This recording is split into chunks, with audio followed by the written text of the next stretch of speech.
pour montrer qu'il faut toujours prier et ne point se relâcher. Écoutez, si ça ne correspond pas, hein, alors là, qu'est-ce qu'on fait? On rentre au couvent, hein? On rentre dans le couvent, hein? Eh bien, écoutez, c'est merveilleux de tomber sur un passage que je n'ai pas préparé, que je viens d'ouvrir. Jésus leur adressa une parabole pour montrer qu'il faut toujours prier. Ça alors, hein? On aurait préféré un message, par exemple, sur les 7 tonnerres, sur les 7 sceaux, sur les étages de l'église, enfin tout le bazar là qu'on aime bien entendre. On aurait peut-être aimé un message sur la fin des temps, un message sur la fin du monde. Tout cela, ça plaît beaucoup en ce moment aux chrétiens. Mais il y a peut-être quelque chose d'autre que le Seigneur voudrait un petit peu qu'on comprenne, parce que là, nous avons là quelque chose qui nous empêche souvent de le faire. Non pas que nous ne prions pas, ce n'est pas la question, nous prions. Mais Jésus leur adressa une parabole pour montrer qu'il faut toujours prier et ne point se relâcher. Alors, il y a deux choses là. Hein. Premièrement, il y a deux verbes. Le verbe prier, n'est-ce pas? Et le verbe relâcher. Donc, déjà, est-ce que nous arrivons à prier toujours? Quand je dis toujours, ça ne veut pas dire prier une fois par jour. Et puis, après, on attend 3-4 jours pour prier. Le Seigneur dit qu'il faut prier tous les jours. Comme nous mangeons tous les jours, nous buvons tous les jours, n'est-ce pas? Tous les jours. Hein? Et d'ailleurs, on va tous les jours aux toilettes. Et même, on y va plusieurs fois dans la journée. Alors, je ne vois pas pourquoi on peut aller aux toilettes plusieurs fois par jour et qu'on ne peut pas prier plusieurs fois dans la journée. Voilà. C'est curieux que l'homme est capable de faire plein de choses. L'homme est capable de faire plein. On est capable de faire plein de choses dans la journée. Des occupations, on en a plein la tête. Des activités, des projets, on en a plein la tête. Et pourtant, il y a quelque chose que l'homme n'arrive pas à faire. Quelque chose que l'être humain n'arrive pas à faire dans sa vie, dans son existence. C'est prier. Prier. Voilà quelque chose qui est étonnant. Prier. 1, 2, 3, 5. 7. Il y a 5 lettres. 5 lettres. Prier. Prier. Nous perdons beaucoup de temps sur la terre. Nous perdons beaucoup de temps. Nous gâchons beaucoup de temps sur la terre. Parce que ce qu'on n'arrive pas à comprendre, c'est que Dieu nous a donné un temps pour vivre. Dieu nous a accordé un temps. Et ce temps-là, nous ne pouvons pas le contrôler. Personne ne contrôle le temps. Même les dictateurs tombent parce qu'ils ne peuvent pas contrôler le temps. Parce qu'ils ne connaissent pas l'avenir. Parce qu'ils ne vivent qu'au présent. Et même s'ils ont des projets, ils tombent à l'eau parce qu'ils oublient qu'il y a un Dieu qui existe.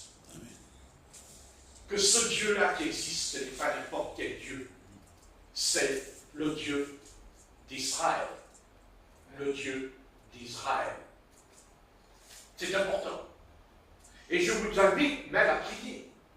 Et je vous invite à le dire. Dieu d'Israël. Je te présente cette journée entre tes mains. Parce que quand on dit le Dieu d'Israël, nous parlons d'un peuple qui a connu la gloire de Dieu et qui a vu la gloire de Dieu. Bien sûr, la gloire de Dieu, elle ne descend pas comme ça. La gloire de Dieu, elle ne vient pas comme ça. La gloire de Dieu, elle vient souvent quand Dieu choisit un homme.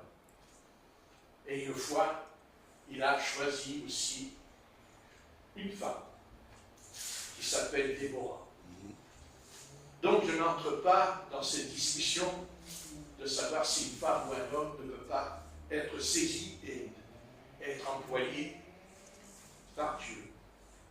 Mais une chose est sûre, c'est que Dieu ne reste jamais dans le silence longtemps. Dieu sait ce qui se passe. Et la Bible est remplie où il y a des temps de sécheresse spirituelle, il y a des temps de famine, il y a des temps mauvais. Ce n'est pas nouveau. La seule chose qui est importante, c'est que dans la Bible, Dieu nous avertit, Dieu nous met en garde quand il va arriver un temps mauvais. Ça n'a pas l'air comme ça, mais un jour, dans une famille, dans la famille de Jacob, qui a eu 12 fils, il y en a un parmi les 12 qui n'était pas comme les autres, il était différent des autres. Il n'avait que 17 ans, même moins que ça encore. Et il était assis autour de la table, et il y avait ses frères qui étaient autour de lui, avec son père, Jacob. Et lui, ce petit garçon, il a dit, « Oh, vous savez, cette nuit, j'ai eu un songe. » Ah, racontez-nous, ça nous intéresse. C'est quoi ton songe, Joseph? Vous avez compris que je voulais vous parler de Joseph, oui. Et il raconte que d'un seul coup, des gerbes de blé se courent devant lui, les étoiles se courent devant lui, et ses frères. Je vous dis, les étoiles, c'est pas nous. Les gerbes de blé, c'est pas nous. Mais on a très bien compris ce que tu veux nous dire. Et ils lui diront, mais vas-y, continue, dis-nous carrément qu'on va se mettre à genoux pour toi. Et qu'ils te demandent la royauté, ils lui ont dit. Oui, oui. Eh bien oui, c'est ce qui s'est passé. Parce qu'ils vont se mettre à genoux devant lui. Ne vous inquiétez pas, ils vont se mettre à genoux devant lui. Et surtout, un des pires de tous les autres. Il s'appelle Judas. Parce que c'est Judas qui a eu l'idée qu'on le jette dans la citerne. C'est lui. Et c'est lui qui va payer le prix. Parce que Joseph, vous savez ce qu'il lui a dit? Amène-moi Benjamin. Amène-moi Benjamin. Tu vas l'amener, il va rester avec moi, peut-être du repart. Puis on verra ce que notre Père va te dire quand il ne reverra pas son 12e fils revenir. N'est-ce pas? Voyez, Dieu, il est très grand. Il n'a qu'un mot à dire et tout s'arrête. Et pourtant, Dieu, lui, Dieu a créé l'homme. Dieu a créé l'homme. Dieu a créé l'homme. Il a créé les animaux, il a créé les poissons, il a créé les oiseaux. Et Dieu sait qu'on les a détruits aujourd'hui, n'est-ce pas? Et que si ça va mal dans la nature, c'est pas parce qu'il fait chaud ou parce qu'il fait froid. Ça va mal parce qu'on a tué beaucoup de petits oiseaux. On a tué beaucoup de biches, on a tué beaucoup de cerfs, on a tué beaucoup de petits animaux qui étaient gentils avec nous et qui ne nous faisaient aucun mal. Mais on les a tués quand même, n'est-ce pas? On a tué les poissons, on a détruit les poissons. On n'a pas détruit la mer, on a détruit les poissons qui étaient dans la mer, parce que la mer existe parce qu'il y a des poissons, et les poissons existent parce qu'il y a la mer, parce que les poissons ne vivent pas sur la terre, ils vivent dans la mer. Donc Dieu crée la terre et il crée l'homme. Mais Dieu a créé aussi l'eau. Mais Dieu a dit, tiens, il y a de l'eau. Et pourquoi il n'y aurait pas la vie dans l'eau?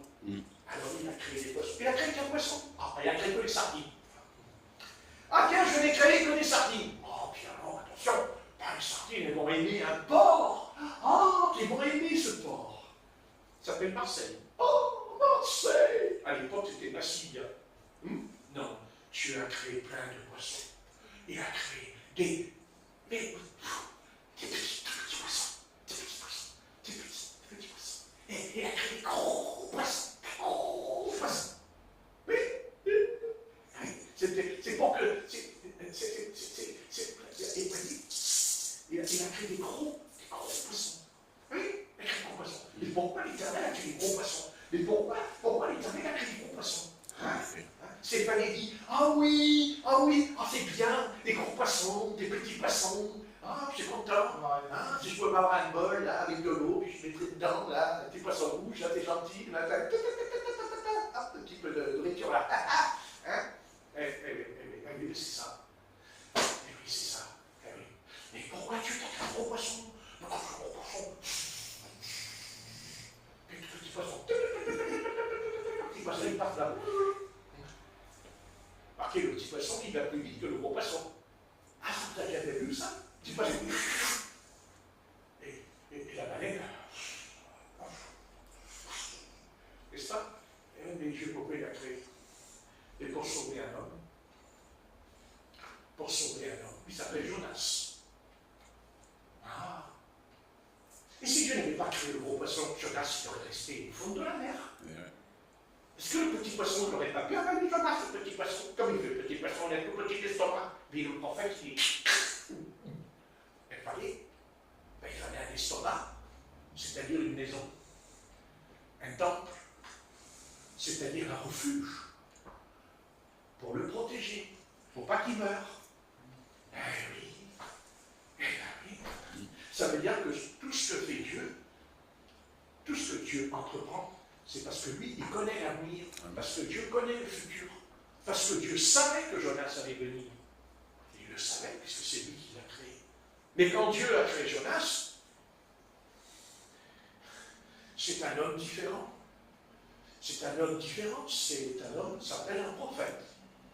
Il s'appelle un prophète, c'est un prophète. Un prophète, c'est un homme. Un homme. Mais tous les hommes ne sont pas prophètes. Ah oui, ça c'est, t'as raison.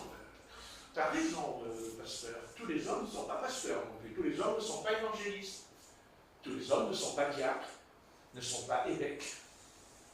Voilà. Pourquoi sont-ils évêques? Pourquoi sont-ils diacres? Pourquoi sont-ils prophètes? Pourquoi sont-ils docteurs? Pourquoi sont-ils évangélistes? Pourquoi? Mais parce que là, nous entrons vraiment là, dans la prédestination. Quand nous parlons de prédestination, ça ne veut pas dire que Dieu ne peut pas sauver tous les hommes. C'est faux, ça. Mais par contre, la prédestination, elle agit, elle rentre en action, surtout en action, quand Dieu appelle quelqu'un à son service, à une œuvre, quelque chose de lui, d'une œuvre sur la terre. C'est ce qui est arrivé à l'apôtre Paul. Ben oui, puisque la Bible dit, acte 2, Paul dira qu'il avait été consacré, établi dans le ventre de sa mère. C'est lui qui le dit. Jérémie dit, dans le ventre de ta mère, je t'avais appelé et établi prophète des nations. Pas que d'Israël, des nations. Jérémie 1, verset 1. Alors là, il y a la prédestination. Là, il y a la prédestination. Parce que sont-ils tous prophètes? Sont-ils tous apôtres? Sont-ils tous docteurs? C'est ce que Paul dit dans l'Épître aux des Corinthiens. Non.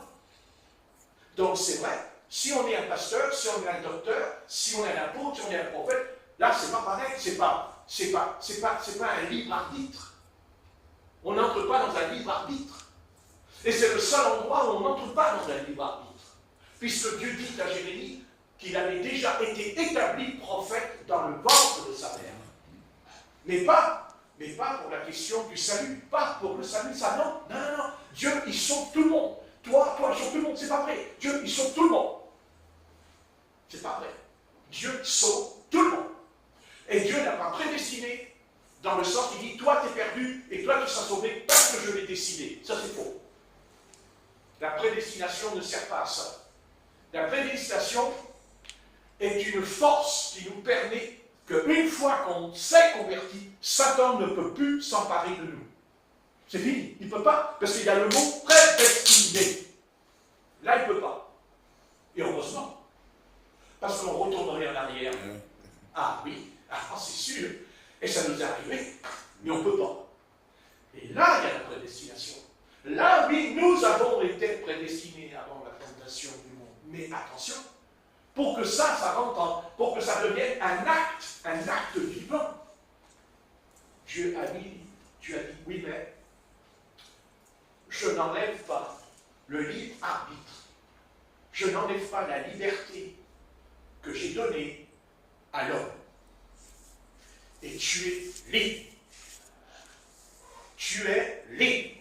En tout cas, quand je parle du salut, tu es libre. Tout homme, toute femme est libre.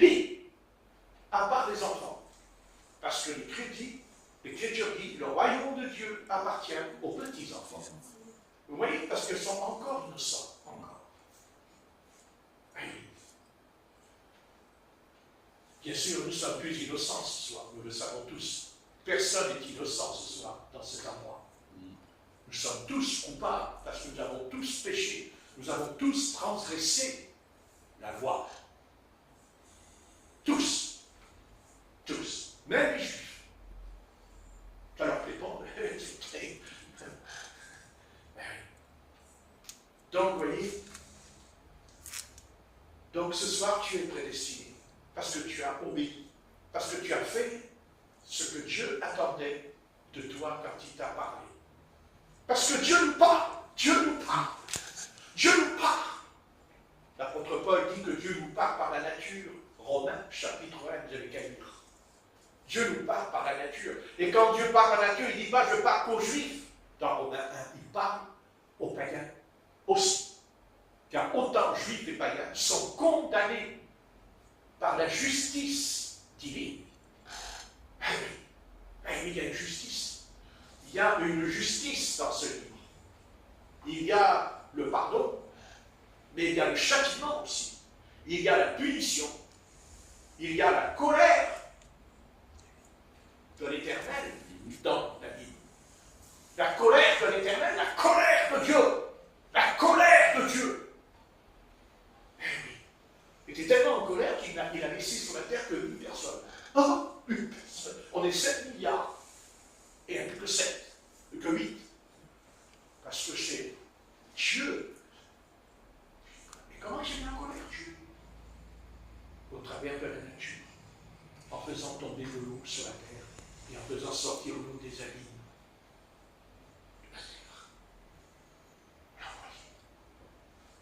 À chaque fois qu'il pleut, eh bien, dites à Dieu, calme-toi. Calme-toi. Je voudrais dire à tous les hommes qui sont nés imbéciles et idiots, qui disent que Dieu n'existe pas, calmez-vous. Parce que si jamais il continue à faire tomber la flotte, et si jamais il dit arrête, il n'y a plus personne. J'avais pensé à ça, il n'y a plus personne. Et quand il y a le feu, qu'est-ce qu'il dit au feu, arrête-toi? Parce que vous voyez, c'est pas lui qui arrête-toi. Mais ce n'est pas lui non plus qui permet qu'il y ait des inondations. Ce n'est pas lui qui permet qu'il y ait le feu. Non, c'est pas lui. Dieu dit pas, ah, je veux qu'il y ait le feu. Tiens, bah, ça serait figure, pécheur, bah, brûle en enfer, dis donc. Mais brûle d'abord sur la terre, et tu brûleras après de l'autre côté. Donc tu brûles 2 fois. Ah, c'est charmant. Comme ça, en enfer, il n'y a plus que la cendre qui rentre dans l'enfer. Mais il n'y a que la cendre en enfer. Ah oui, ça s'arrange bien les pécheurs de la terre. Il n'y a que la cendre en enfer. Oui. Non, en enfer, il n'y a pas de la cendre. En enfer, il y a des âmes. Il y a des âmes. C'est-à-dire ton âme, là. Ton âme, tu as une âme là-dedans. Moi, j'ai une âme quand je parle. J'ai ma personnalité. C'est mon âme. Et toi, tu en as une aussi. Et cette âme-là, quand elle va en enfer, elle ne meurt pas. Elle reste en vie. Elle est toujours en vie. Elle a la conscience, elle a l'intelligence, elle parle même. Elle parle. C'est au niveau du riche et de Lazare. Elle parle. N'est-ce pas? De quel livre? Luc 16. Vous allez voir. Hein, il parle pas, il parle même avec Abraham, dis-donc. C'est intéressant. Et Abraham, lui aussi, il répond. Parce que c'est Abraham qui lui répond. N'est-ce pas? C'est Abraham qui lui répond. Quand il pose la question, il ne parle pas à Dieu, il parle à Abraham. Donc ça veut dire qu'après la mort, même Abraham était vivant. Mais il n'était pas dans le même endroit. Il était séparé par un abîme, dit le Christ. Vous y croyez, vous y croyez pas, ça c'est votre libre arbitre. Vous êtes libre de croire ou de ne pas croire ce que le Christ vous dit. Vous êtes libre, hein, vous êtes libre. Mais vous êtes libre. Ah oui. Si vous allez faire les couillons, allez-y, faites les couillons. Hein. Je lui dis, vas-y, vas-y, fais couillon. Parce qu'il y en a plein sur la terre, des couillons. Ça ne manque pas, vous savez. Ah, il y en a plein. Ouais. Il y en a presque 7 milliards ce soir. C'est pas mal, hein? Et à votre avis, ça vous intéresse, vous, qu'il y ait 7 milliards en enfer? Et même s'il n'y avait qu'un milliard en enfer, ça vous intéresse? Certainement pas. Et pourquoi ça ne nous intéresse pas? Et pourquoi on ne veut pas? Parce que quand on s'est converti, on a reçu la nature de Dieu en nous. Amen. Ça vous plaît ça? La nature de Dieu. Donc on a reçu ça. Sa pensée. On a reçu sa pensée. Et la pensée du Seigneur, c'est la pensée de Christ. Et la pensée de Christ, c'est que Dieu a dit, l'apôtre Paul, c'est Christ qui a dit, je veux que tous les hommes soient sauvés. Il a dit, j'attirerai tous les hommes à la croix. Et l'apôtre Paul a dit, dans Timothée, il dit, je veux que tous les hommes soient sauvés. Il n'a pas dit tous les hommes, pas un homme, tous les hommes soient sauvés. Et tous les hommes ne sont pas sauvés. Parce que Dieu ne le veut pas. C'est faux. C'est faux. Parce que quand Jésus est sur la croix, il est en haut, il n'est pas en bas. Donc s'il est en haut, nous sommes en bas. Ça veut dire que lui, comme il est en haut, il nous voit. Puisqu'il est en haut, il nous voit en hauteur. De toute façon, le Seigneur a toujours été en haut, puisqu'il descend quand il est venu. Seule différence, c'est que avant de nous quitter, il va monter vers le haut. Mais avant de nous quitter, il s'est placé entre le haut et le bas. Donc il s'est mis au centre, au milieu. Pourquoi faire? Pourquoi faire? Pour dire simplement au pécheur qui est en bas, si tu regardes à moi, si tu m'écoutes, si tu me fais confiance. Parce que Jésus de Nazareth a enseigné sur la terre. Il a enseigné, comme on vient de lire dans Luc 18. De prier tous les jours, de ne pas se relâcher, il a enseigné, mais il a enseigné sur la croix aussi quelque chose. Il a pu parler sur la croix. Jésus, quand il ouvre la bouche, c'est toujours pour dire quelque chose qui a un but, qui a un sens, qui porte un équilibre pour l'humanité. Et ces dernières paroles, c'était lesquelles? Père, pardonne-leur, parce qu'ils ne savent pas ce qu'ils font. Voilà. Pardonne-leur, parce qu'ils ne savent pas ce qu'ils font. Ben, je crois que nous avons tous fait ça. Nous avons tous fait des choses sans bien comprendre ce qu'on faisait. Heureusement qu'il y a eu l'intervention de la croix. Il y a eu l'intervention de ce livre qui nous a dit ce que tu as fait. C'est grave. Et c'est mauvais. Pardonne-leur. Jésus. Qui est Jésus? C'est un homme. C'est un prophète, c'est le Fils de Dieu. C'est surtout un agneau, Jésus. Et quand on sait ce que c'est qu'un agneau, c'est quoi un agneau? Il est humble et doux. Et il se laisse aller à la boucherie, sans rien dire. Car sachez que l'agneau ne résiste pas. C'est le seul animal qui se laisse faire. Oui. C'est pas vrai? Oui. Si c'est pas vrai, je retourne à la Sorbonne, je me fais renseigner.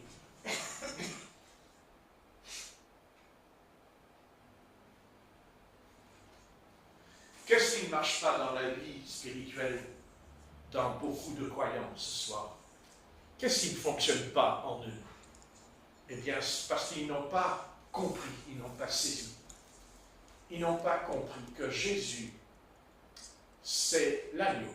C'est-à-dire, quand on dit l'agneau, on veut parler de nature. C'est-à-dire contraire au loup. Contraire au loup. Car le loup a sa nature. Mais il n'a pas la nature d'un agneau. C'est un tueur. C'est un tueur, c'est un prédateur. Même s'il ne le veut pas. Même s'il ne le veut pas, il ne peut pas être autre chose qu'un prédateur. Et il n'y a pas des loups gentils parce qu'on raconte que les loups sont gentils. C'est pas vrai. Pour qu'un loup soit gentil, il faudrait déjà l'attraper. Il faudrait lui donner une éducation, ce qui peut s'appeler un chien-loup. Ce que moi j'ai eu dans ma vie. Moi j'ai grandi avec un chien-loup. C'était mon meilleur ami, il avait le chien-loup. Il faisait tout ce que je lui disais. Et quand j'ai dit attaque, il attaquait. Hein. Parce que c'est un loup. Mais si je dis à un agneau attaque, attaque,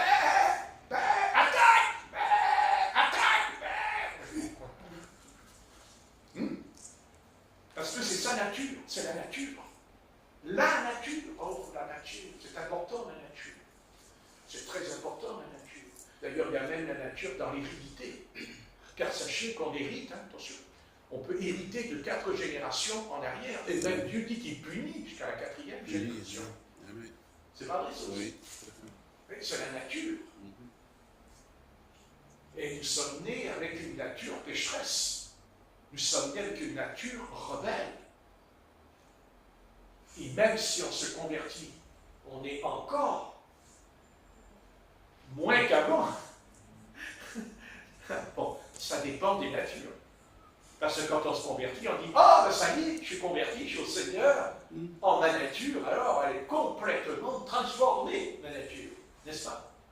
Mais dès qu'il y a une petite contrariété, la nature, elle n'a même pas besoin de se mettre en colère. Vous regardez le visage du croyant, son regard.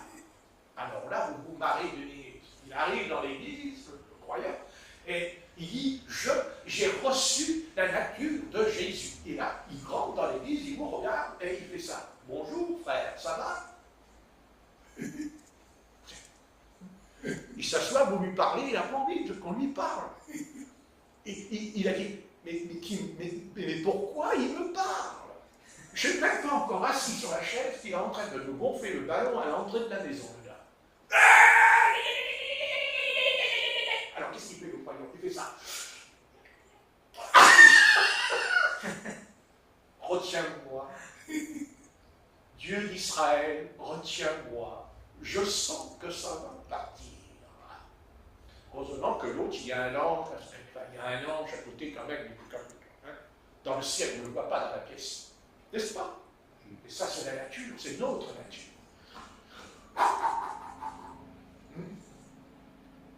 Un cochon, il a sa nature. T'en es un, toi, là? Hein? Moi, tu fais cochon.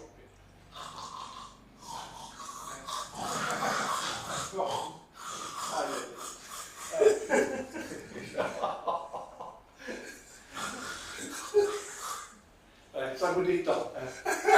Il n'y a que Jean qui n'a pas fait. Mais c'est l'apôtre Jean. L'apôtre Jean qui fait ça dans l'Apocalypse.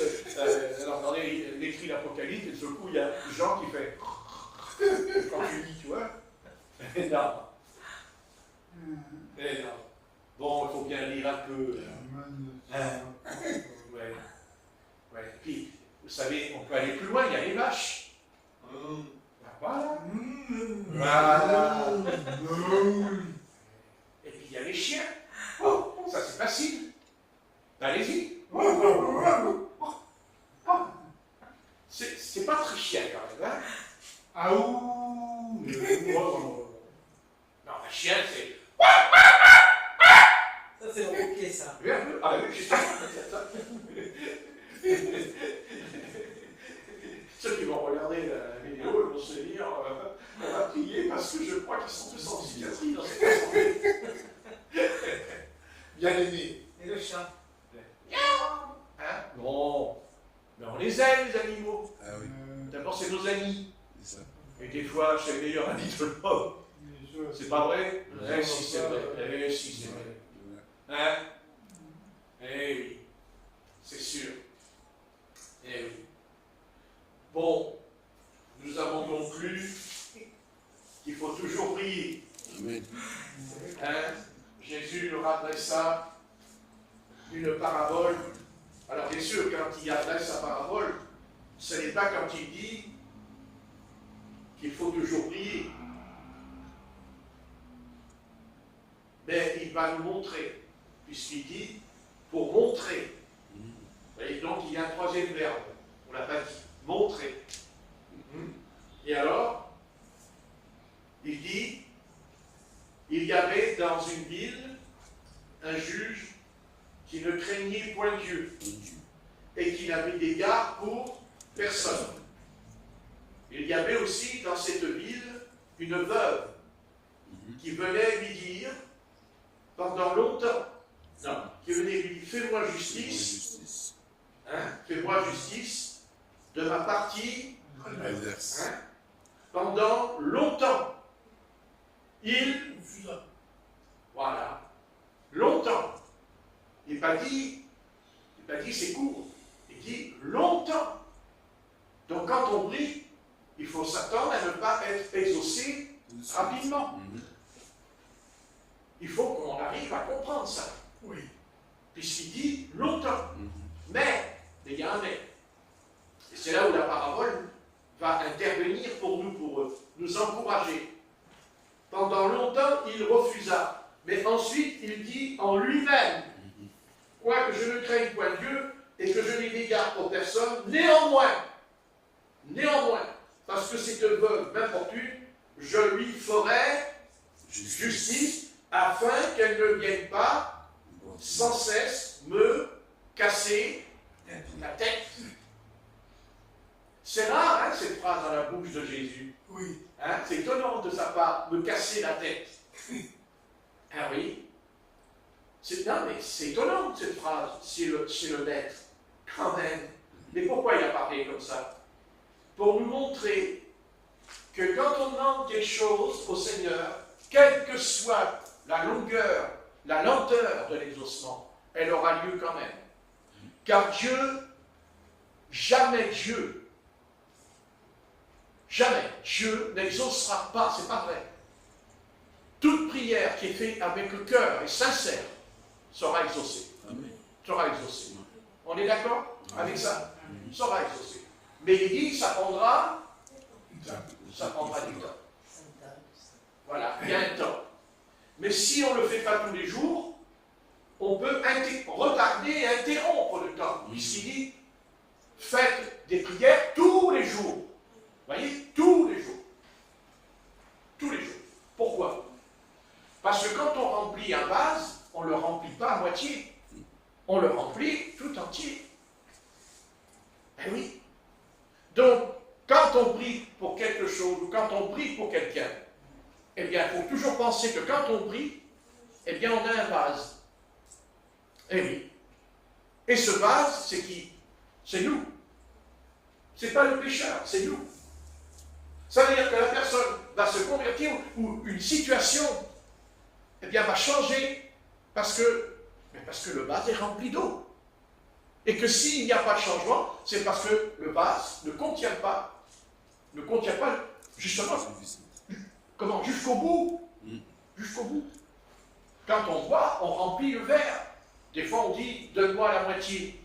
Mais c'est parce qu'on a moins soif. On ne va pas dire, donne-moi la moitié d'eau si on n'a pas. Quand on a très soif, on ne peut pas dire une chose pareille. Parce qu'on sait que la quantité d'eau va nous permettre d'avoir moins soif par la quantité d'eau. Et s'il y a moins de quantité, on aura encore un peu soif. Et si on remplit un verre, on en prendra un deuxième. D'accord? Vous voyez? Et c'est ça la prière. C'est le but de la prière. Prier Dieu, ce n'est pas simplement pour avoir la communion avec lui. Prier Dieu, c'est permettre à notre corps, à notre âme, à notre temple, d'être rempli d'eau. C'est-à-dire du Saint-Esprit. Parce que le Saint-Esprit, c'est l'eau de l'huile. L'huile est représentée par l'Esprit. Le oint, un prophète, c'est un oint. Dans l'Ancien Testament, il n'y avait que les prophètes, que les sacrificateurs et que les rois qui étaient oints. N'est-ce pas? Vous voyez? Vous voyez ce que je dis? Je suis, mais je continue un peu quand même. D'accord? Parce que je sens que Dieu veut nous parler ce soir. Que Dieu te bénisse ça. Bonne nuit, tout ça. Bon. Bonne nuit. Et tâche de prier avant de dormir. Bon, donc, ouais. N'est-ce pas? C'est ça. Quand on parle de Satan, qu'est-ce que Satan? Pourquoi Satan C'est ça qu'il ne veut pas. Pourquoi?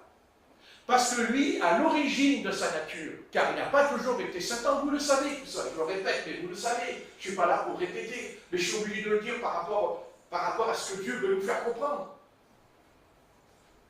Dans Ézéchiel 28, qu'est-ce qu'il est dit?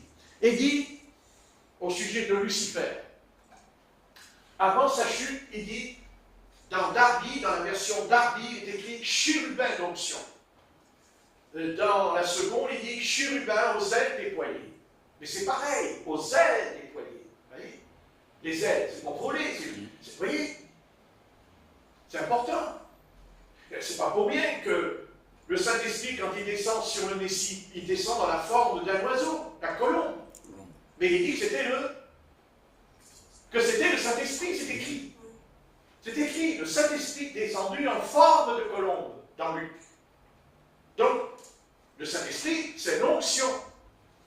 Ce n'est pas une nouvelle onction, c'est la même onction qui a été sur Élie, sur Élisée, sur Jérémie. C'est la même onction. Vous voyez? Quand Ève tombe dans le péché avec le serpent,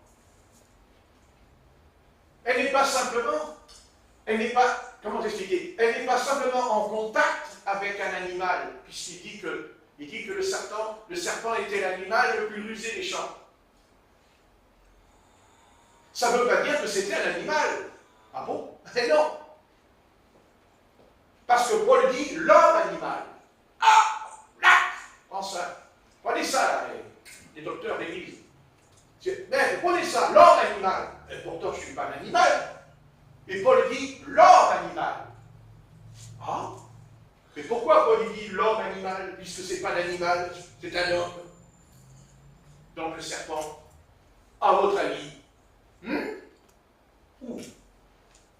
on comprend mieux pourquoi il parle avec lui. Et on comprend mieux pourquoi le serpent, il a le verbe aussi comme Ève et Adam quand il parle. Pourquoi elle ne s'est pas enfuie? Pourquoi elle ne s'est pas enfuie? Parce qu'elle avait l'habitude. Parce qu'elle le savait. Elle savait très bien. Et qu'est-ce que Satan a voulu faire? Vous voyez que Satan s'est présenté avec des cornes sur la tête, avec une queue. Parce qu'il paraît que le diable, il a une queue, et il a deux cornes. Les hommes, eux, ils ont une queue, ça c'est sûr. Alors ça, c'est certain. Ça, on en a eu, ils en ont eu. Ça, et on sait ce que ça donne. On sait ce que ça donne, c'est sûr. Ouais, on est au courant. Ah, on est très au courant. Ouais. Ah ouais. Ah, elle en a brisé les foyers. La queue. Elle en a brisé les foyers. Ça, c'est sûr. Hein? Ouais. Non, le diable, lui, il n'a pas de queue. Non, non. En tout cas, pas comme il le montre. Derrière. Parce qu'elle est derrière. Vous voyez? Ouais, c'est ça. Non, pas du tout. Non, Satan s'est présenté sous un angle parce qu'il ressemblait à Adam. Parce qu'il était même plus beau qu'Adam. Plus beau qu'Adam. Parce qu'elle le dit. Il m'a séduite. Le texte. Donc, bien sûr, c'est normal. C'était un chérubin protecteur. Un chérubin, mais qui est tombé. Un chérubin chute. Chute. Chute. Il chute. Je me précipite. Astre brillant. Fils de Laurent. Dans Ésaïe 14. Je te précipite. Et quand il est précipité, évidemment, il va perdre. Il perd, il chute, il perd. Mais quand il perd, il n'a pas perdu l'onction. Il a toujours l'onction. Mais quand il se présente, il se déguise en ange de lumière. Il se déguise. Voilà. Et quand il a fait ça, il n'a pas fait ça pour rien. Et ça se continue pour nous aussi. Par rapport à Luc 18, priez toujours, sans vous relâcher. Pourquoi? Parce que dans le jardin, Satan, il a pris l'esprit de Ève et il a coupé toute communication, tout contact avec l'Éternel. C'est fini. Elle n'a plus de communion avec l'Éternel. Elle n'a plus de contact avec l'Éternel.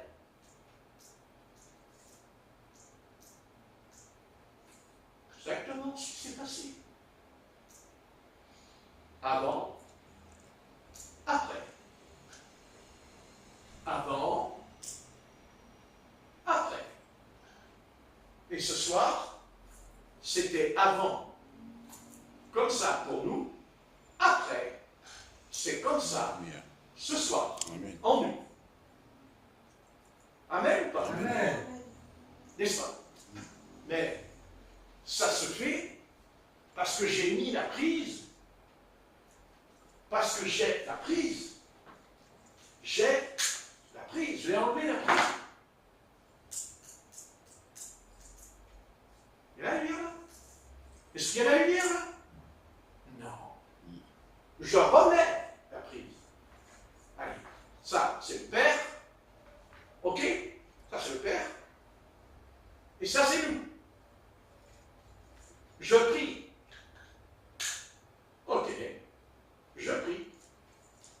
Mais si je ne prie pas, ou si je ne prie pas tous les jours, donc le lundi j'ai prié, le mardi je ne prie pas. Qu'est-ce qui se passe? Il y a de la lumière là? Pourquoi?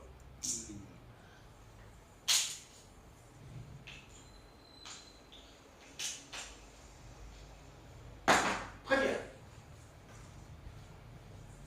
Pourquoi Dieu a envoyé le Saint-Esprit sur la terre? Parce qu'il a envoyé le Saint-Esprit. Parce que le Saint-Esprit était sur le chérubin protecteur. Parce qu'il dit chérubin d'onction. C'est-à-dire qu'il avait tous les ministères. Car il était pasteur, évangéliste, docteur, prophète. Et quand il chute, il ne perd pas l'onction. Elle est pervertie. Amen. Elle est pervertie. Merci Jean. Merci pour ton amen. Parce que ça me fait plaisir quand on dit amen. Amen. Ça veut dire qu'on est bien d'accord, pas avec Patrick seulement, mais avec ce qui sort de la bouche. Mais ce qui sort de la bouche, c'est ce qu'il y a dans le cœur, ce qui est rentré dedans, pour le dire. Car il dit, c'est pas ce qui entre, mais ce qui sort, dit Jésus. Hein? Au sujet de la souillure. Très bien. Le Saint-Esprit, qu'est-ce qu'il y avait? Quand Dieu créa, qu'est-ce qu'il y avait? La terre était informe et vit le chaos. Mais l'Esprit de Dieu planait au-dessus. L'Esprit de Dieu planait. Il y avait le chaos. Il y avait la confusion. Il y avait le désordre. Il y avait un déséquilibre. Voyez, dans l'univers. Car Dieu avait créé la terre avant, celle-là. Et quand il y a eu le chaos, il y a eu un déséquilibre. N'est-ce pas? Ben oui. Ben c'est certain. Et Dieu va remettre l'équilibre. Et pour cela, il fera planer son esprit. C'est-à-dire lui-même, qui s'appelle Elohim, qui veut dire Dieu en français. Elohim. Quand on parle d'Elohim, nous parlons du souffle de l'esprit. C'est l'esprit. Enfin, c'est sûr. C'est sûr. Il est capable de changer de forme. Car il l'a fait dans la Bible. Il est venu dans la forme de la colonne de nuée, dans la forme de la colonne de feu. Mais avec Jésus, il viendra dans la forme d'une colombe. Pourquoi? Parce que je vous ai parlé tout à l'heure de la nature. La nature. Et la colombe, à la nature, vous le savez, humble et douce. Amen. Et elle se posera pas sur la nature d'un loup, pas sur le loup, pas sur un caractère, pas sur le caractère d'un mercenaire, car Jésus parle des mercenaires dans son ministère. Mercenaires, c'est ceux qui travaillent pour un gain, c'est-à-dire l'amour de l'argent. Les trésors, dira Satan, Tout cela m'a été donné et je le donne à qui je veux. Alors vous savez, combien de pas me chanter à mon oreille que toutes ces grandes dénominations, c'est l'œuvre du Saint-Esprit. Vous ne me la ferez pas si vous m'écoutez bien, je vous regarde. Laissez tomber, parce que vous êtes bien dans l'erreur avec ça. Vous avez oublié que Jésus a dit, 2 ou 3 réunis en mon nom, je suis présent et je suis au milieu d'eux. Amen. Il aurait pu dire 500, 300, il aurait même pu dire 20, il n'a même pas dit 5. Remarquez, Abraham pose la question, s'il y en a 100, s'il y en a 50, s'il n'y en reste plus que 10 ou 5, est-ce que tu sautes? N'est-ce pas, bien-aimé? N'est-ce pas? Oui. Les hommes, ils aiment la quantité, hein, ça glorifie leur nature, la rose, les grands. Hein. Mais Dieu, lui, il est très grand. Mais à chaque fois qu'il fait des choses, c'est toujours petit. D'ailleurs, il le dit. Laissez venir à moi les petits enfants. Tiens. Et il les a mis sur ses genoux. Et il les a bénis. Il les a tellement bénis que l'onction est venue sur eux. Parce qu'ils rentrent dans Jérusalem assis sur un ânon. Et c'est eux qui vont crier Hosanna, Hosanna, béni celui qui vient au nom du Seigneur. Excusez-moi, ce n'est pas les adultes qui ont crié. Au contraire, qu'est-ce qu'ils ont dit, par exemple? Fais les terres, il y a marqué. Fais les terres. Et Jésus leur répond, même s'ils ne crient pas, les pierres elles crieront. Mais oui, mais attendez, il ne voulait pas dire des cailloux. Quand il parlait des pierres, il parlait de vous. Il parlait de vous. Parlez de vous, les pierres de l'église. Parlez de vous. Hein? Il parlait de vous. Les pierres crieront. Les pierres crieront. C'est-à-dire, elles prieront. Elles vont prier, ces pierres qui sont mortes. Elles vont prier. Elles vont prier, prier, prier, prier. Et Satan est déchaîné. Il est déchaîné.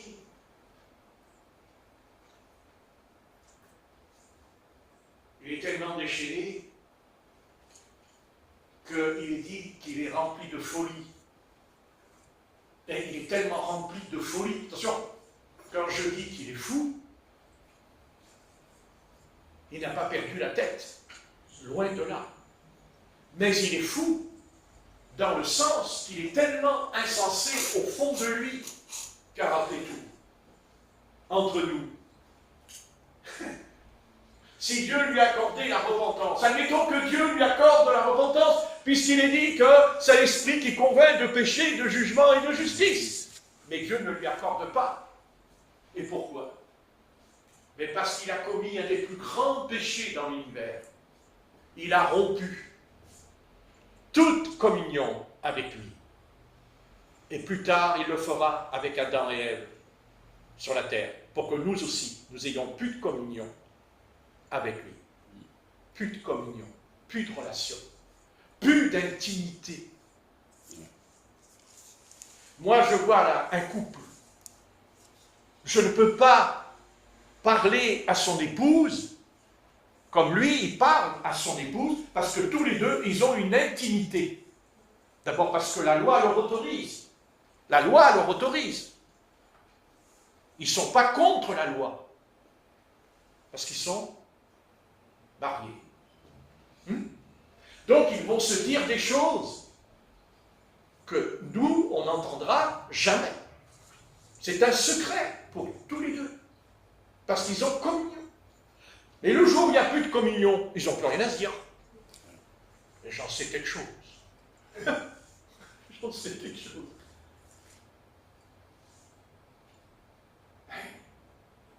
La rupture ne commence dans un couple.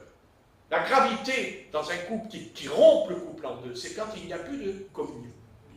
Quand il n'y a plus d'échange, quand il n'y a plus d'échange de pensée. Mais pour avoir la pensée des uns des autres, il faut avoir tous les deux la même pensée. Et pour avoir la même pensée, évidemment, si elle est biblique, il faut se convertir. Évidemment. Et puis il ne faut pas qu'il y en ait un qui va dans le monde. Parce que dès l'instant qu'on va dans le monde, on a perdu la communion avec l'Esprit. Parce que l'Esprit de Dieu, ce n'est pas l'Esprit du monde. C'est un autre esprit. Alors on nous prend pour des fanatiques. On nous traite de fanatiques, on nous traite de religieux.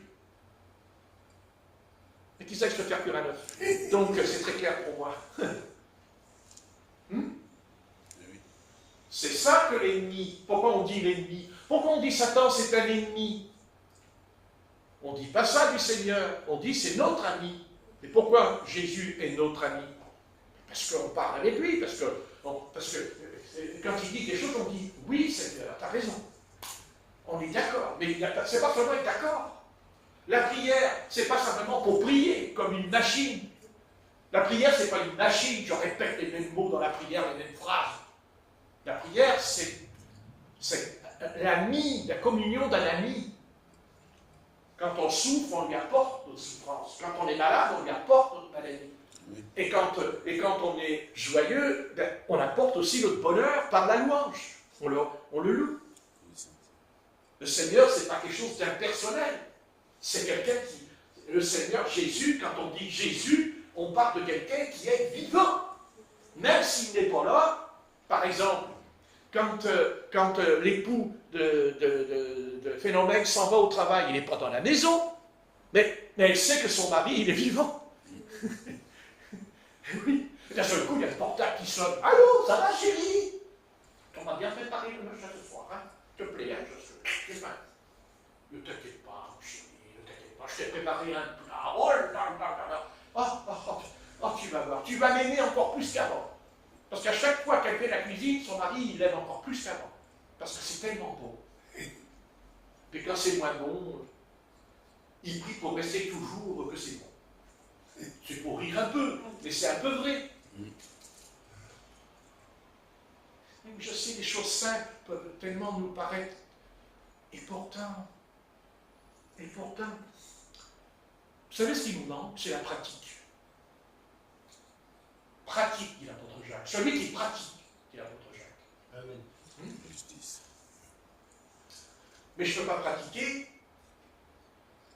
sans obéir. Amen. Hein? J'obéis. C'est ça la difficulté. Aujourd'hui, ce n'est plus les enfants qui désobéissent. Ce n'est plus les adolescents qui désobéissent. Non. Mais les hommes mûrs. Et même les vieux, ils désobéissent aujourd'hui. Oui. Ils désobéissent à leur propre logique.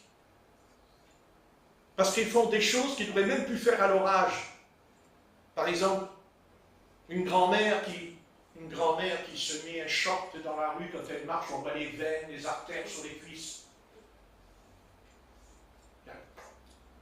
Au contraire, la logique, c'est de le cacher. Parce que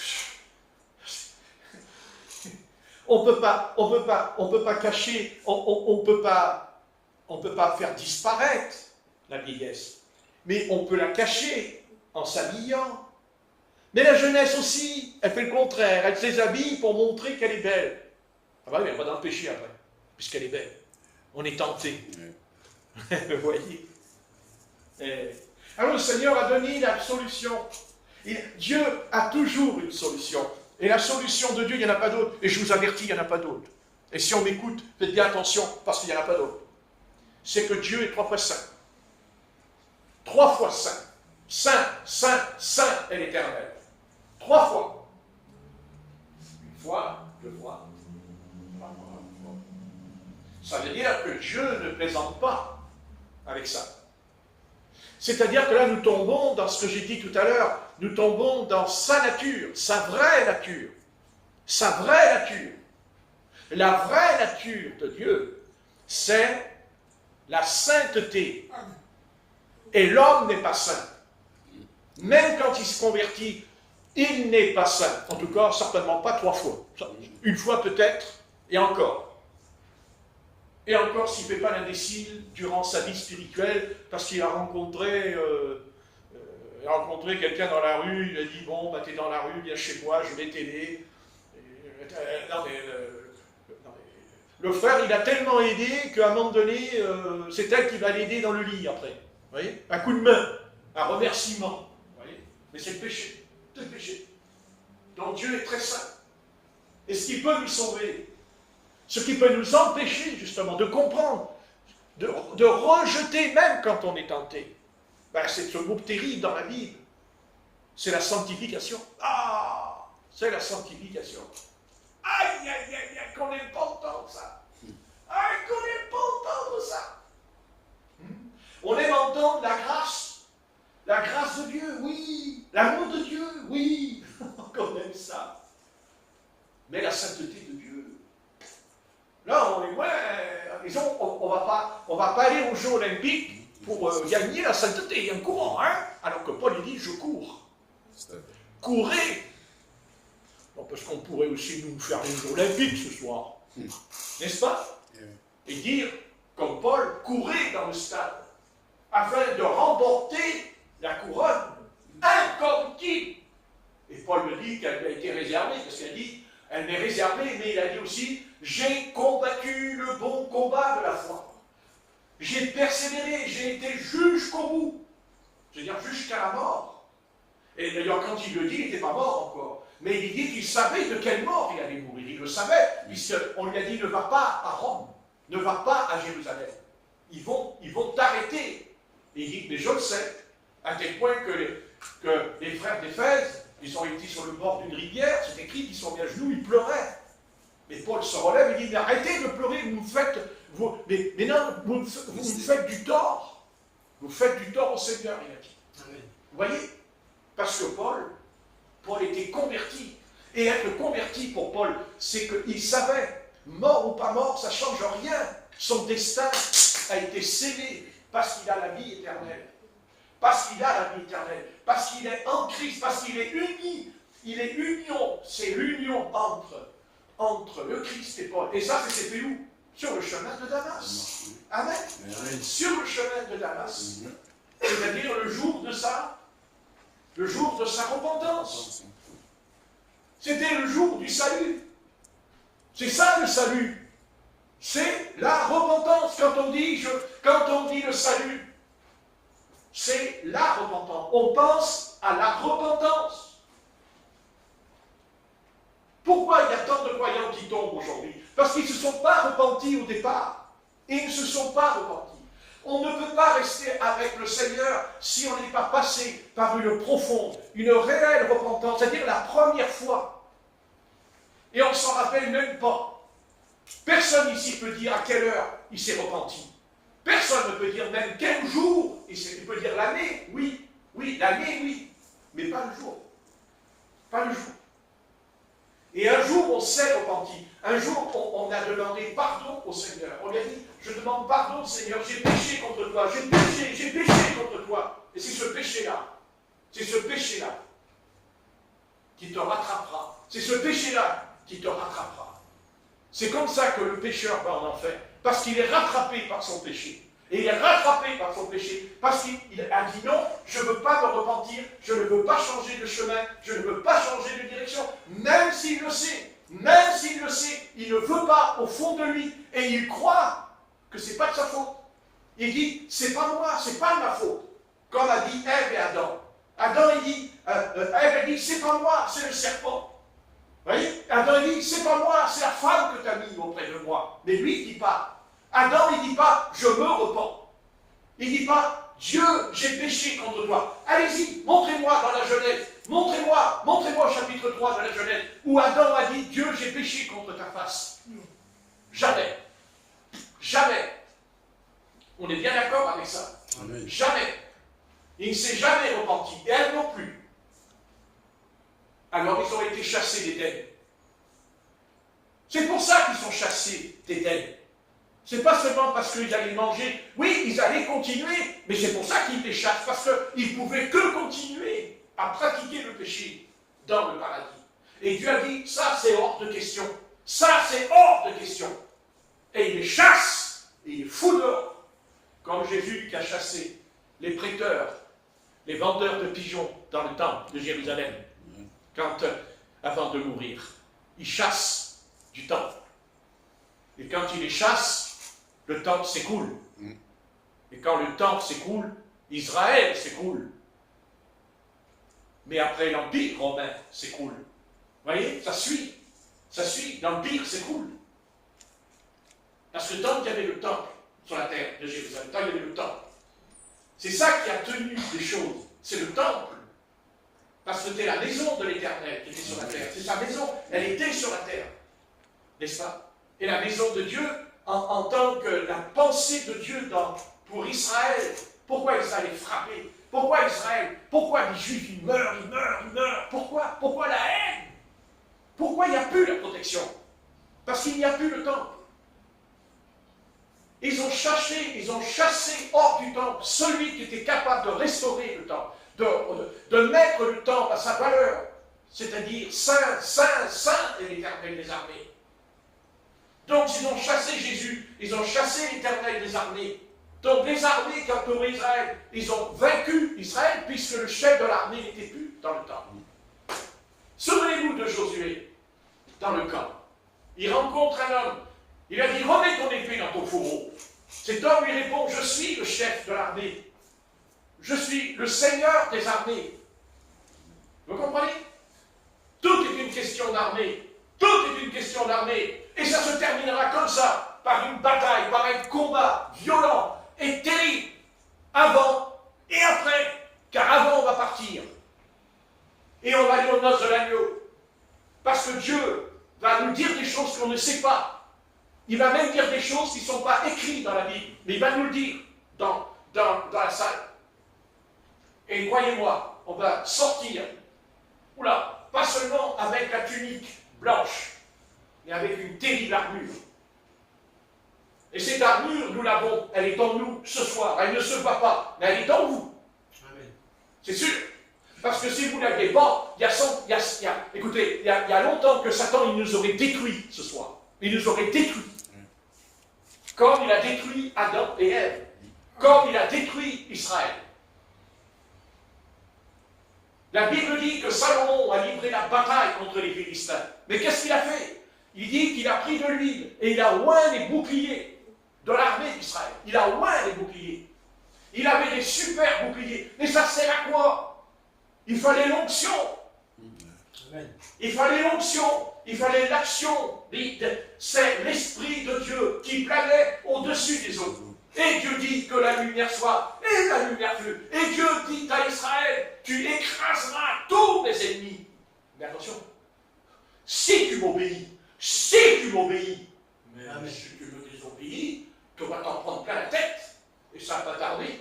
Ils ont désobéi la première fois avec Haïr. Qu'est-ce qu'ils n'ont pas pris avec Haïr? N'est-ce pas? Et pourquoi? Parce que Acab avait planqué sur son lit, il avait planqué un manteau de chinéar et un lingot d'or. C'est pas le manteau qui était mauvais, c'est d'où il venait, c'est d'où il provenait, de Chinéar, c'est-à-dire de Babylone. Babylone. Babylone, Babel, Némrod. Voyez? Sous son lit, il y avait un élément destructeur. Et il a ouvert la porte. On va le dire ce soir. À Satan. Il ouvre la porte. Par un lingot d'or. Et par le manteau de Chinéar. Vous voyez? Parce que c'est par là que l'armée de Satan est entrée et a détruit Israël. Ils ont été battus comme des chiens devant Haïr. Alors que c'était une petite cité, toute petite. Alors que Jéricho, c'était énorme. Il y avait même la muraille qui protégeait Jéricho. Oui. Quand on désobéit à l'Éternel, il faut arriver à comprendre que quand on désobéit, on en porte les conséquences. Point, c'est tout. Voilà. Bien, on peut quand même aussi lui demander pardon. Et il nous pardonnera. Mais pas les conséquences. Il ne les enlèvera pas. Ce fut le cas pour David. L'Éternel a pardonné, mais il a payé cher après. Vous avez qu'à lire les psaumes, vous allez voir un peu. Quand il prie, David. N'est-ce pas? Avant de pécher, il faut réfléchir.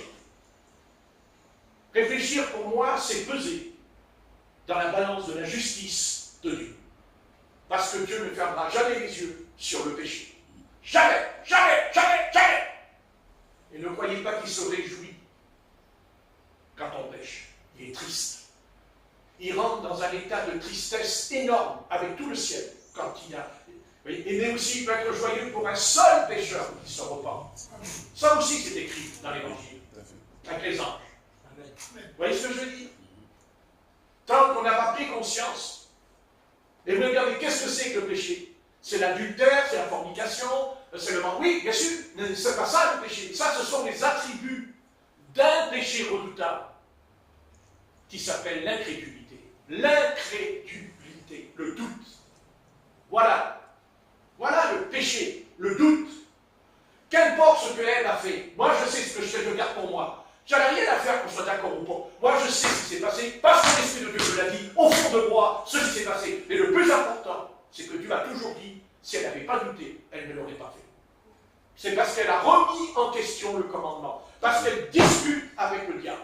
Et on ne discute pas avec le diable. Parce que Jésus, il faisait taire les démons. Hein? Qu'est-ce qu'il disait? Silence, taisez. Pourquoi? Parce que Jésus est contre les médiums. Le médium, c'est celui qui va vous faire entrer en relation avec les morts. Eh oui, c'est ce qu'elle a fait la magicienne d'Andorre. Seule différence, c'est que ce n'est pas un démon qui est venu, c'est Samuel. Et elle va crier d'ailleurs. Elle crie comme une folle. Elle crie. Mais elle ne dit pas c'est Samuel, parce qu'elle ne sait pas que c'est Samuel. Elle dit un Dieu monte. Elle dit un Dieu. Et c'est Samuel qui dit c'est Samuel. C'est Samuel. Vous voyez? Et là, il mourra sur le champ de bataille. Il mourra après. Pas avant.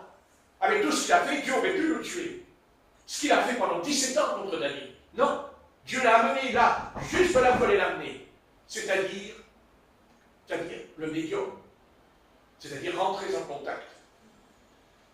Vous voyez? Rentrer en contact avec l'ennemi. Mais ce n'est pas l'ennemi qui est venu. Non. Non, ce n'est pas l'ennemi qui est venu. C'est Samuel qui est venu. C'est-à-dire Samuel qui a pleuré jour et nuit. Et que Dieu a dit, ne me parle plus cette affaire.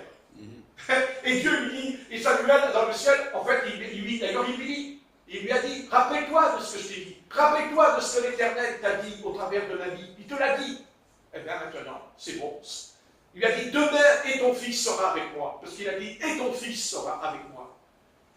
Qui aurait cru cette parole? Qui aurait cru là, quand il a dit, ton fils sera avec moi, alors que Jonathan était un bon garçon, était un gentil garçon. C'est pas vrai? Et même David a dit, viens avec moi, ne va pas avec ton père, tu vas mourir. Il dit, je sais, mais c'est mon père. Parce que l'Éternel l'avait dit. Même que Samuel n'était plus sur la terre. Et vous voyez, c'est formidable quand même. Pourquoi? Parce que Samuel est un prophète sur la terre, mais il est un prophète encore de l'autre côté. Il reste un prophète de l'autre côté. Eh oui, il n'est pas simplement un homme qui a été sauvé. Il n'est pas simplement un enfant d'Israël qui a obéi aux 10 commandements.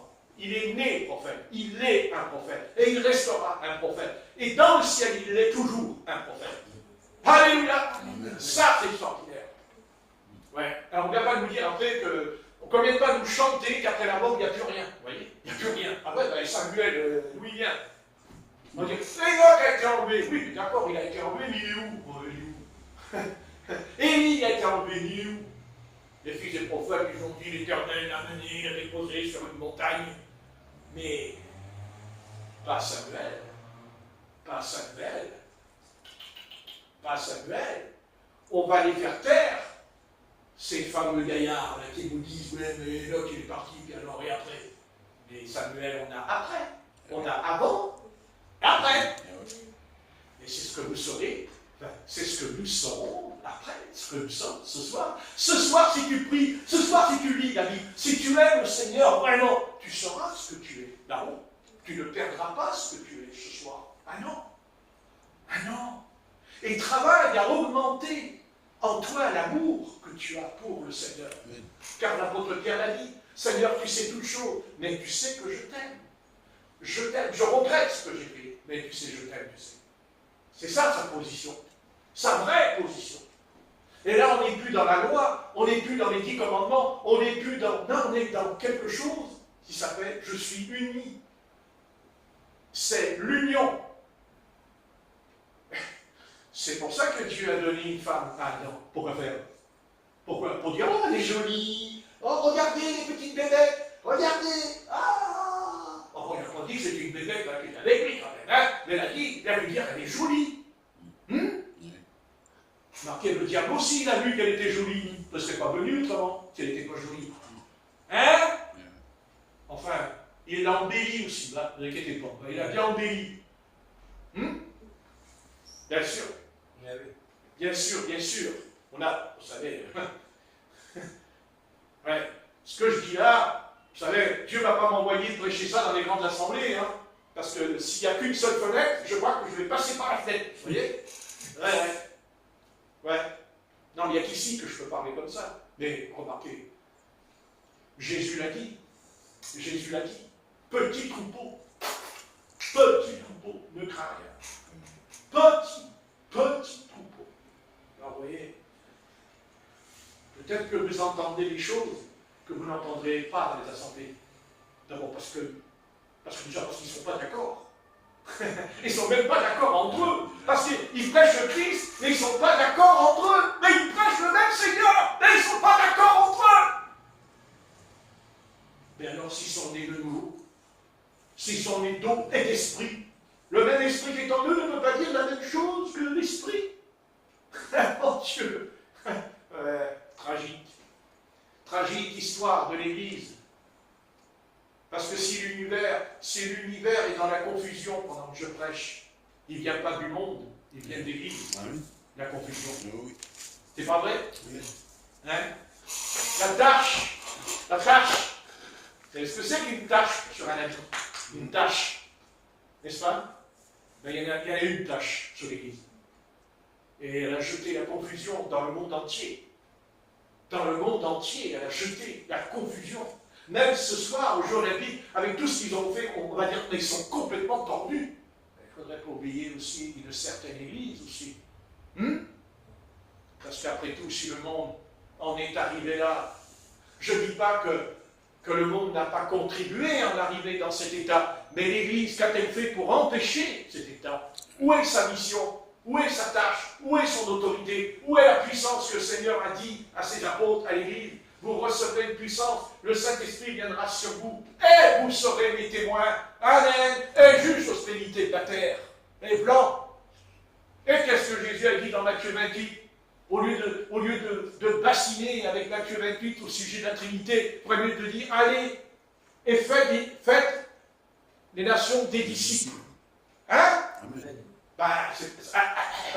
Je crois que c'est ça le but du Seigneur, la mission. Parce que Dieu nous a sauvés pour partir en mission.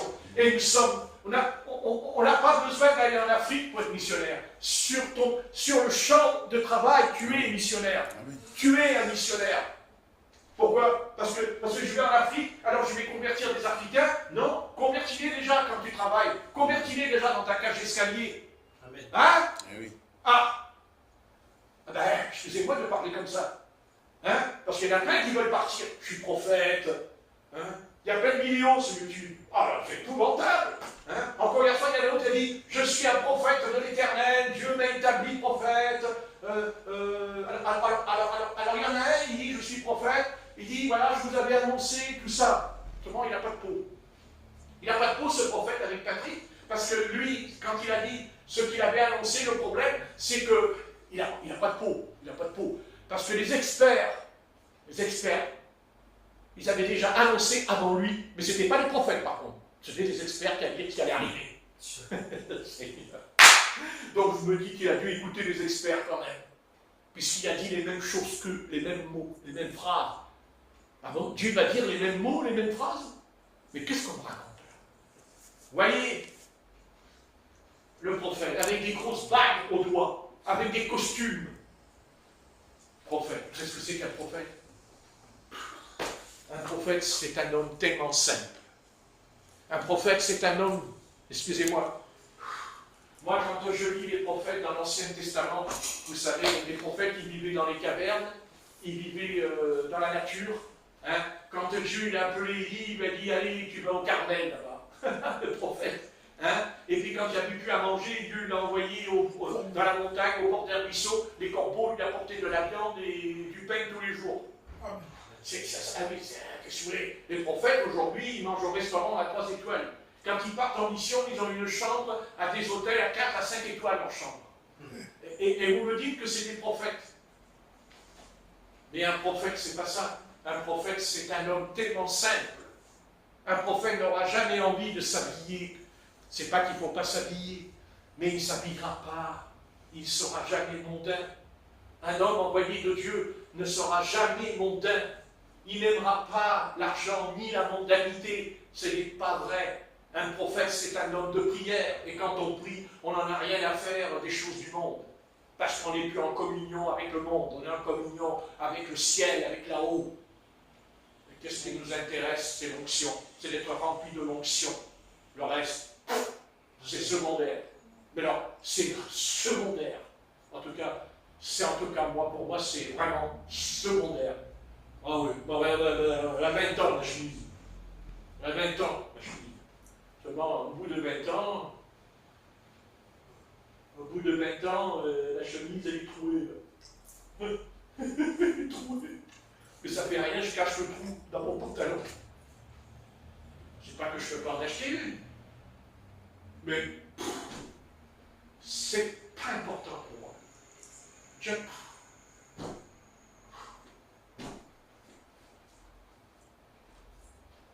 qui est important, c'est que j'ai mes Bibles rangées, j'ai ma petite chair, j'ai ma petite lumière, et surtout, j'ai une petite pancarte que j'aime beaucoup. Parce que, vous voyez, quand je l'ai mis là, j'ai mis là. Vous voyez, j'ai mis là. Et je dis, Seigneur, il prie pour moi quand je prêche. J'aime dire, mais il ne faut pas prier les morts. Mais tu as raison. Mais ce n'est pas des morts, c'est une peinture. Ce n'est pas une photo. C'est une peinture qui a 1600, je ne sais pas combien.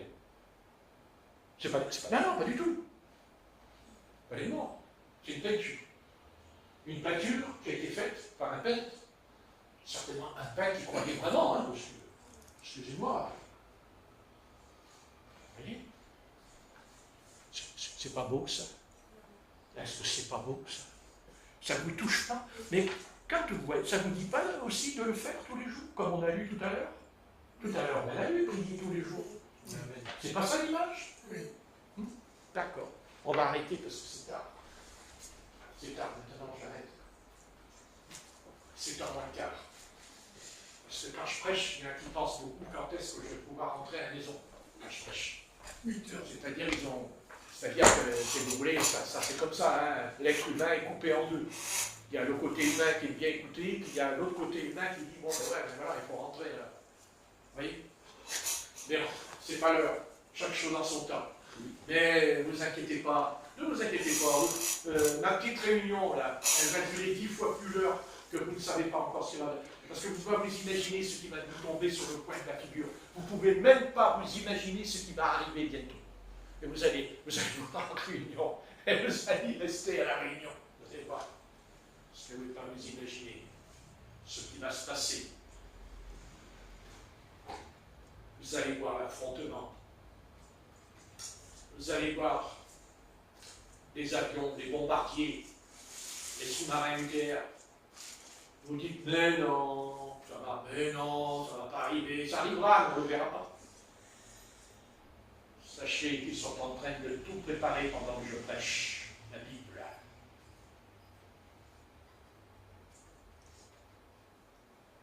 Préparez-vous, parce que l'humanité va passer un très mauvais quart d'heure. Très mauvais quart d'heure. Parce que vous savez, une meute de loups, tant qu'elle est derrière les grillages, elle ne peut pas vous faire du mal. Parce qu'elle est derrière le grillage. Mais ouvrez le grillage et lâchez la meute. Et on verra ce qui se passe. Et la meute,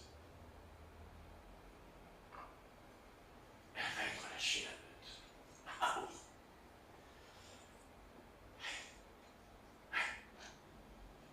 Remerciez Dieu qu'il l'a empêché jusqu'à ce soir. Et peut-être encore jusqu'à demain matin. Je souhaite que Dieu l'empêche. La meute. Mais sachez qu'il y a en ce moment, pendant que je prêche, il y a des loups cruels. Cruels. Vous savez, si on ne peut pas le croire, pourquoi avoir attaqué, pourquoi avoir fait autant de choses sur les trains avant-hier? N'est-ce pas? Et heureusement que les trains ne roulaient pas à ce moment-là. Ah oui. Je ne vous ai pas venu à penser, Oui. mais le Seigneur n'a pas voulu. Il ne l'a pas permis. Parce qu'il y aurait eu combien de TGV qui auraient été dans le ravin? Ça ne vous est pas venu à l'esprit, ça aussi? Hein? Donc, vous voyez, on a affaire à des criminels. On a affaire à des meurtriers sans pitié, sans conscience. Et il n'y aura pas de cadeau. D'ailleurs, le Seigneur me l'a dit tout à l'heure quand j'ai pris dans la chambre, il m'a dit, il n'y a plus de cadeau. Il m'a dit, ma patience va se terminer. Parce que j'ai dit au Seigneur, mais ça va durer longtemps encore. Ce matin, je me suis levé et dit, mais ça va durer longtemps, plus ça encore. Et là, non. Non, ça ne va pas durer longtemps. Non. Ça va aller. Ça suffit. Voilà.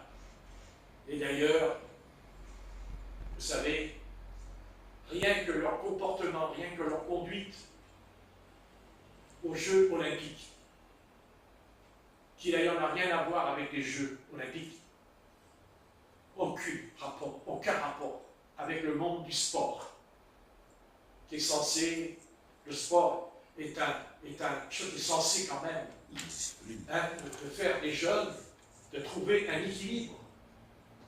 Parce que c'est bien le sport quand on est jeune. Le sport, s'il est correct, avec des bons professeurs, et sain, c'est bien de courir, c'est bien, ça fait pas. Je n'ai pas dit pour un homme âgé. Un homme âgé, il lit des livres, voilà, il s'instruit, c'est son âge. Quand on est jeune, Voilà. Moi, j'en faisais du sport, mais j'étais même pas capable de continuer. C'est pour ça après que j'étais un voleur. Peut-être que je l'avais continué, j'aurais peut-être pas été volé non plus. Hein? Ouais. Parce que vous savez que les deux ne vont pas ensemble, hein? Je vous le signale. Ah non. Non, c'est pas vrai. Non. On ne peut pas être un voleur et faire du sport. Parce que le sport, c'est une discipline. Déjà pour commencer. Et quand on vole l'argent, je ne veux pas la discipline, hein? Mais qu'est-ce qu'ils en ont fait? Ben voilà. Et vous voulez croire que Dieu va fermer. Non mais, attendez. Vous ne voyez pas, vous ne voyez pas de jour en jour que ça se dégrade de jour en jour. Mais ça va aussi se dégrader dans le domaine de la protection. Parce que pourquoi? Quand Dieu nous a créés, Seigneur Jésus, aide-nous à comprendre. Dieu, quand il a créé Adam et Ève, il ne les a pas lâchés dans la forêt. Il a fait un jardin, avec une clôture autour, pour que les animaux à l'extérieur n'entrent pas. Et oui, pour que le mal n'entre pas. C'est la clôture. La clôture, c'est la protection. Quand Dieu appelle Israël à être un peuple, qu'est-ce qu'il fait? Il met la colonne de feu autour d'Israël, la nuit. Il met la colonne de nuée le jour. C'est la protection, protégée. Dieu n'a pas dit, il n'y a pas le mal. Le mal, il existe toujours. Dieu a un peuple qui lui appartient, mais il dit au peuple qui lui appartient, il y a le mal. Il n'y a pas que Satan, il n'y a pas que les démons, il y a le mal. Le mal. Le mal. Mais si, c'est Satan le mal. Ah, alors pourquoi lui, il est tombé? Pourquoi il est tombé? D'où vient sa chute? Puisqu'il était un chérubin protecteur. Alors pourquoi il tombe? Parce qu'il y a eu le mal. Mais d'où vient le mal? D'où vient le mal? Ah oui, mon Dieu. D'où vient cette histoire qui s'appelle le mal? Et bien sûr, il a un nom, le mal. Péché. Péché égale fumier, poussière. Car tu retourneras dans la poussière. Le mal. On peut tomber dans le mal sans que Satan. Non, non, non, pas toujours Satan. Le mal, c'est-à-dire la tentation. La tentation ne nous invite pas en tentation. Parce que c'est quoi la tentation? C'est de vouloir posséder quelque chose qui ne nous appartient pas. Quelque chose qui vient d'ailleurs. Dans l'inconnu, dans l'infini, il y a une force mauvaise. Mais il y a aussi une force qui est bonne. C'est le Saint-Esprit. Car vous recevez une puissance, une force pour empêcher le mal de nous atteindre. N'est-ce pas?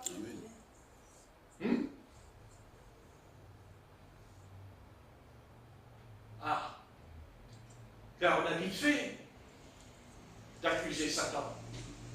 On a vite fait de dire c'est les démons qui m'ont fait tomber dans le péché. Calme-toi avec cet esprit, parce que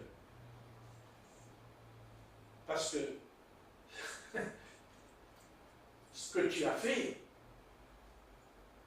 c'est pas obligé, c'est le démon. C'est le mal qui est venu. C'est-à-dire une force mauvaise, une force terrible, qui d'ailleurs,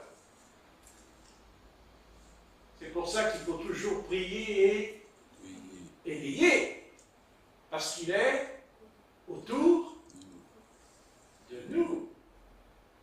Et Satan, attention, et Satan va appuyer, c'est-à-dire il appuie cette force, qui est une force destructrice, qui détruit. Mais posez-vous toujours cette bonne question. Même aux théologiens, Satan n'a pas toujours été Satan. Hein? Ah. D'où vient ça qui s'est mis contre lui? Eh bien, moi je pense, et je crois d'ailleurs, qu'il y a dans l'infini des confins de l'univers, il y a une force cachée qui s'appelle le mal, et que Satan a laissé rentrer en lui. Eh oui, c'est certain. Rentrer en lui.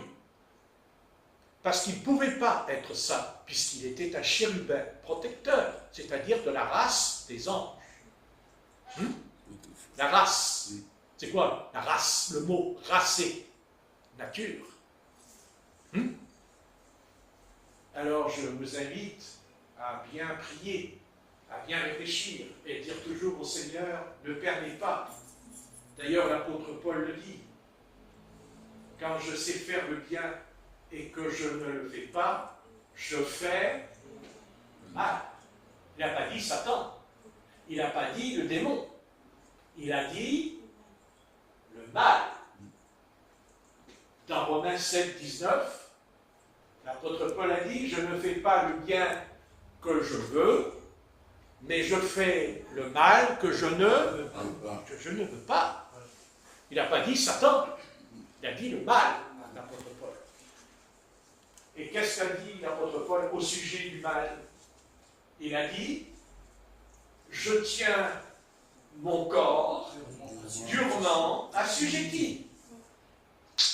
Il n'a pas dit, c'est le Saint-Esprit. Pronom personnel, je tiens. Pas l'ange Gabriel.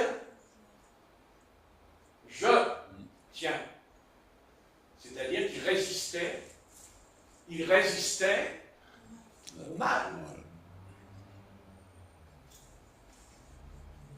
Parce que dans l'univers, il y a le mal. D'ailleurs, je bénis Dieu qui n'a pas permis que les autres planètes soient habitées. Parce que ne serait-il pas passé? Hein? Après tout, pourquoi une planète qui est habitée? Parce que Dieu n'a pas voulu que le mal arrive. Il n'a pas voulu. Ah, vous me direz, mais pourquoi le mal alors? Pourquoi Dieu a permis que le mal puisse atteindre Adam et Ève? Parce que Dieu a cru et a espéré, Dieu a vraiment espéré, que Adam et Ève ne feraient pas comme Lucifer, ne laisseraient pas le mal entrer en eux. Ça tient la route, hein, vous ne croyez pas? Ouais. Autrement. Pourquoi alors il fait ça? Pourquoi? Et c'est quoi le mal qui est entré? Quelle est cette chose qui est mal? Ben, je vais vous le dire. C'est la mort. La mort. Car le commandement que Dieu a donné à Adam, c'est ça. Si tu transgresses, tu mourras. Et tu retourneras d'où tu viens. De là. Donc nous sommes de là. Mais nous ne sommes plus ce soir. Parce que Dieu a mis une âme en nous. Là, Dieu a créé une âme. Et non pas. Les animaux aussi, ils ont une âme. Ben oui, c'est écrit. Ils ont une âme, les animaux. Mais elle meurt. Mais pas la nôtre. Elle ne meurt jamais. Et c'est pour ça que Dieu est venu nous sauver. Parce qu'il savait que notre âme est immortelle. Et donc, si elle est dans le péché, elle vivra éternellement dans le... C'est ce que Dieu dira dans la Genèse au chapitre 3, le dernier verset, 27. Il dit, empêchons-les de manger de l'arbre de vie. Empêchons-les pour pas qu'ils deviennent comme nous. Voyez, c'est important. Tout l'enjeu, c'est la vie éternelle. C'est ça l'enjeu, c'est la vie. Et quand on se convertit en Christ, la chose que Dieu veut nous faire comprendre, que s'il nous baptise dans le Saint-Esprit, c'est parce que justement, il veut que la vie de Christ se manifeste en nous. Et elle se manifeste par les dons spirituels, ça c'est sûr, mais aussi par le fruit de l'Esprit, qui est le véritable caractère de l'agneau. La paix, l'amour, la douceur, la justice, la bénignité, l'humilité. Donc le Seigneur nous a ramenés. Le Seigneur, ce soir, il nous a donné l'autorisation de manger le fruit de l'arbre de la vie, c'est-à-dire Jésus. Jésus, c'est lui l'arbre qui était dans le jardin d'Éden, l'arbre de vie. Mais c'était lui. C'était lui. Ben oui, c'est sûr. C'était le Saint-Esprit qui était dans le jardin d'Éden. C'est le Saint-Esprit. Oui. Quand vous expliquez. C'était le Saint-Esprit dans une certaine forme, pour qu'on le comprenne. Amen. C'est-à-dire un arbre. Parce qu'il parle en parabole. Jésus. Vous comprenez? C'est ça. C'est pas un arbre là, c'est pas un arbre qui est en bas. Non, non. Non, c'était vraiment Jésus. Cet arbre, on ne le connaissait pas sous ce nom. Il nous sera révélé par l'ange Gabriel. Mais c'était lui. C'était lui, bien-aimé. Bien sûr que c'était lui. Mais c'était le Saint-Esprit. Ça, c'est sûr. Et c'est pour ça que je comprends pourquoi il a dit à la Samaritaine, celui qui boira de cette eau n'aura plus soif. Qui boira. Et l'Apocalypse confirme ce que je dis ce soir, parce que quand on a une révélation, il faut la confirmer aussi par la Bible, hein, pas à l'imagination, je te raconte des histoires. L'arbre de vie dans l'Apocalypse, il dit, les nations viendront manger le fruit de l'arbre, c'est écrit. et seront guéries, les nations. Amen. Voilà. Il est parlé aussi d'une source qui coule. Mais attendez, vous avez vu un arbre, vous, qui peut porter du fruit s'il n'a pas d'eau? Voilà. Une source. Comprenez? Voilà. Mais tout ça, on ne va pas l'avoir, nous l'avons. C'est ça la faute. C'est ça la faute que nous est en nous. C'est que nous l'avons. Oh, mais oui, mais j'ai rien. Non, non, non, non. C'est parce que tu ne pries pas. Comme c'est dit là. Priez. Oui. Toujours. Sans vous. Sans vous. Ah. Relâcher, ça veut dire adieu les vacances. Adieu les congés payés. Pour ceux qui en ont. Bon. C'est bon, là. Allez, Patrick. Petit Patrick. Il est petit, Patrick. Il fait 1m67. Et il est un peu gros, quand même. Hein. Il est un peu gros. Un peu gros. 89 kilos. Ça fait beaucoup, quand même. Hein. Mais bon. Que voulez-vous? Ça prouve que je ne jeûne pas beaucoup, ou pas du tout. C'est difficile de cacher sa faiblesse, n'est-ce pas? Non, parce que le prédicateur, il dit, voilà, je jeûne 3 fois par jour, 3 fois dans la semaine. Ah ouais, mais comment il fait 89 kilos, le gars?